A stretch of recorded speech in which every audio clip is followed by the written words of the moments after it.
Nous allons remettre mon Dieu, comme le temps passe, la dernière dernier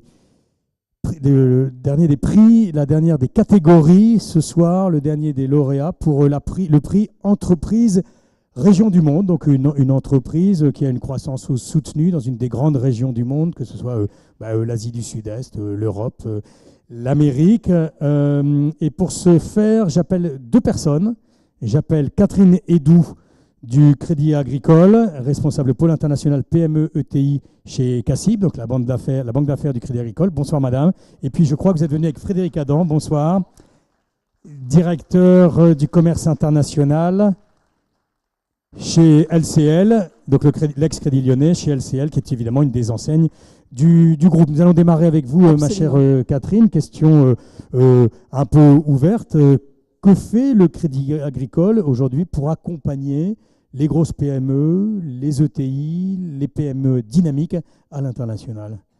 Oui, alors j'allais dire toutes les PME, pas que les grosses, et les ETI également. Donc le groupe Crédit Agricole, dont fait partie effectivement LCL, c'est le premier réseau bancaire en France, avec un fort maillage territorial.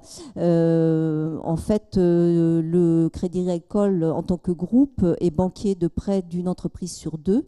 Il y a 900 chargés d'affaires entreprises sur tout le territoire, ainsi que 500 experts de l'international, là aussi sur tout le territoire. Donc une forte proximité. Mais le groupe Crédit Agricole, c'est aussi une implantation dans 50 pays dans le monde, sur les 5 continents. Ça, c'est peut-être moins connu. Et la capacité d'accompagner notre clientèle sur 90 pays, à la fois avec notre réseau propre, mais aussi des réseaux de banques partenaires. Alors, pour ce faire, nous avons des équipes dédiées à l'étranger. Ce sont des équipes biculturelles qui sont réparties donc à travers le monde et qui sont là pour prodiguer des conseils à nos clients et les aider sur tous les aspects bancaires, donc les ouvertures de comptes, la gestion de flux, donc cash management, les financements, etc. Et ces équipes sont aussi en synergie avec tous les grands acteurs du commerce international, donc que vous avez ici. Bien sûr, nous travaillons avec BPI France sur notamment des cofinancements, et nous travaillons aussi avec les chambres de commerce, avec Business France, avec les acteurs de l'ESCI comme Altios International, etc. Voilà, l'idée c'est de pouvoir offrir à nos clients un accompagnement sur mesure complet. Alors, je me tourne vers vous, Frédéric Adam, sans dévoiler l'identité, bien évidemment, de l'entreprise, mais quel est un peu le profil de l'entreprise que vous allez distinguer et pour quelles raisons, et qu'est-ce qui fait que ce sont ces entreprises qui vous intéressent et que vous pouvez plus particulièrement accompagner à l'international? Catherine a parlé des ETI, c'est clair que ça fait partie de la stratégie du groupe Crédit Agricole et d'LCL.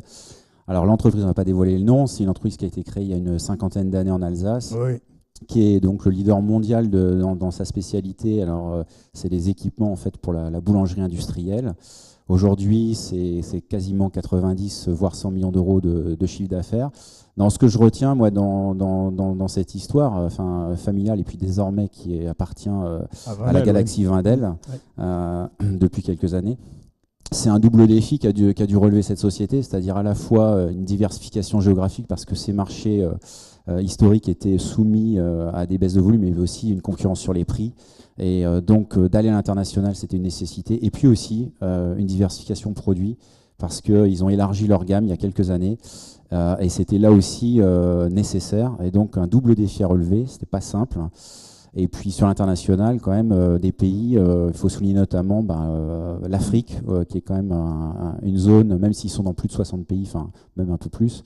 Mais c'est vrai que sur l'Afrique, dernièrement, avec une très belle unité de production qui a été inaugurée au Mozambique. Voilà, il a déjà tout dit, ou presque, mais il n'a pas révélé l'identité. Merci, mon cher Frédéric. Le vainqueur, il se reconnaîtra, bien évidemment, et tous ceux qui suivent l'actualité économique aussi, c'est la société Mécaterm, bravo, basée en Alsace, et son président Olivier Sergent. Bonsoir Olivier. Venez nous rejoindre, bonsoir. Prenez un micro. Donc Mécaterm, c'est une très très belle entreprise, une très très belle ETI qui fait donc de l'installation de chaînes, de fours, etc., de boulangerie industrielle, entreprise basée en Alsace. Absolument, oui, mais presque tout a été dit déjà. Je voulais juste dire, je suis très très content au nom de Mécaterm de recevoir ce prix. Le boulangerie industrielle en France, ça ne fait pas beaucoup rêver. On prend plutôt des pierres que des prix. Donc je suis très content de recevoir. Et c'est amusant parce qu'il y a des pays où c'est tout à fait le contraire.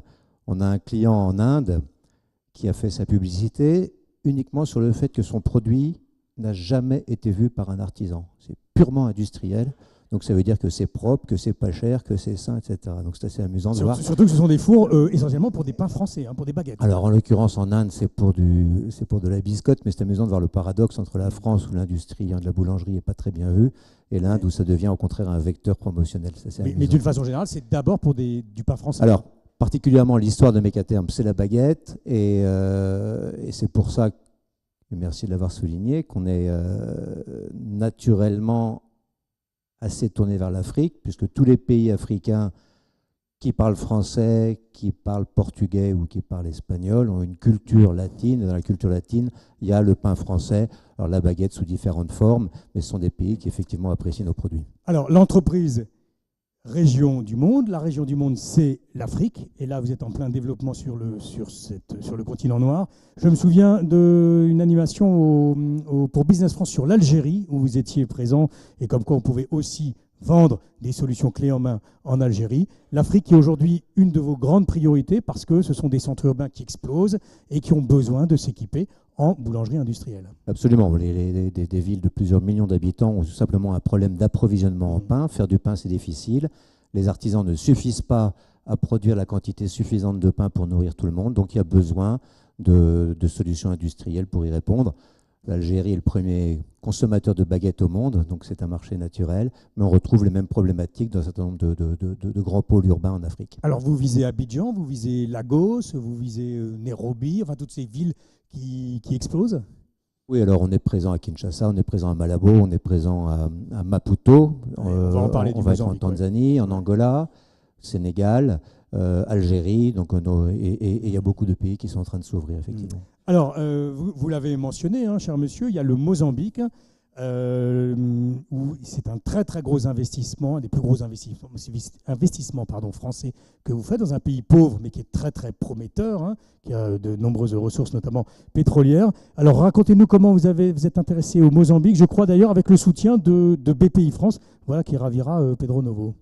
Oui, alors je rendre hommage quand même à mon sponsor, mais on travaille aussi avec BPI France. En l'occurrence, c'était le premier financement d'un crédit à l'exportation, d'un crédit vendeur.